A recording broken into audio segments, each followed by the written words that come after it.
In the aftermath of most major earthquakes around the world, many buildings become unusable and disposable. Due to this, there is a need for newer building codes and standards that ensure better resilience and greater sustainability in the event of an earthquake. So, how should engineers design and construct safe skyscrapers? The process for doing so involves adherence to strict regulations that specify the height, design, and structural resilience of a skyscraper. Read on to find out more about how engineers design and construct safe skyscrapers and what challenges they face during the process.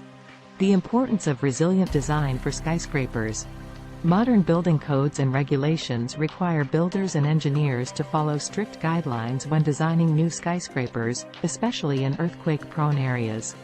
These include a maximum height of 240 feet, which can be surpassed in some cases, a design created by a licensed engineer, and the design's viability based on a seismic peer review by structural engineers. Essentially, a building's height determines its rate of back-and-forth movement during a seismic event.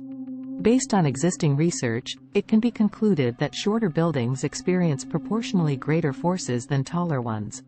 This means high-rise skyscrapers are expected to experience proportionally weaker forces.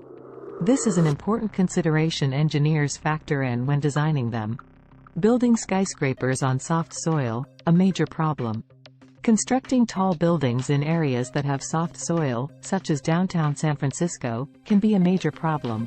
Soft soil can be an issue for high-rise buildings in two ways. 1. It can make the seismic forces acting on a tall building stronger, causing more damage during an earthquake. 1.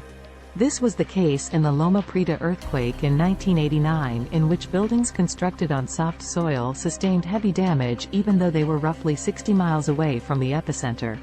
2. Saturated soil can turn into soup in a process known as liquefaction. 2. This reduces its ability to support buildings and can cause them to tilt.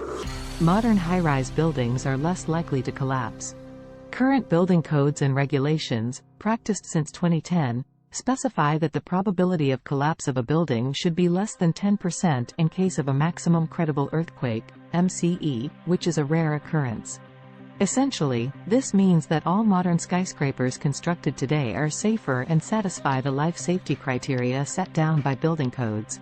However, there is some uncertainty regarding the performance of older buildings, built before the introduction of current building codes, during an earthquake. Final thoughts. Experts are of the view that life safety requirements should also focus on the lasting effects that continue to be experienced for a long time after the earthquake itself.